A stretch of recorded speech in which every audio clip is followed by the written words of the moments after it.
Hi, I'm Lauren Sandler. I am a journalist and I'm an author of a forthcoming book called One and Only, which is looking at what it means to be an only child. I am one, and what it means to have an only child. I have one.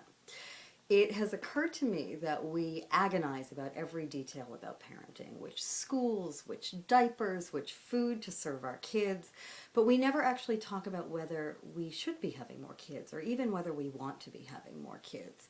Most people tell Gallup pollsters that they have their first child because they want it, but they have their second child because they don't want to screw up their first child. Unfortunately, there's been so much research over decades and decades, hundreds of studies, that show that this fear is pretty baseless. What we are basing it on is a stereotype that doesn't hold much water. The stereotype is, of course, that only children are lonely, selfish, they have terrible social skills, and I can tell you through my own travels in the research and my own interviews that only children aren't lonelier than anyone else. They're only selfish if you raise them to be jerks, and they're only socially unskilled if you keep them from school and other children. School is a great social equalizer.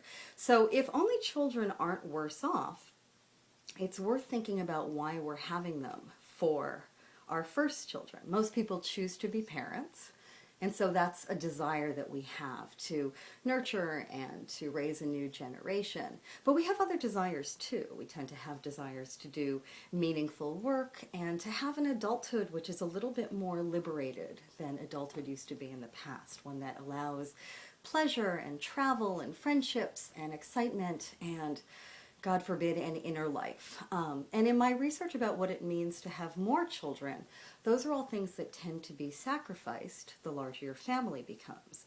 The juggle becomes tougher, the financial burdens become tougher, and just what it means to have a life outside of parenting and outside of work is minimized. And so I wonder if it's better for many of us, and certainly better for the planet, to rethink this, why we're not having this conversation.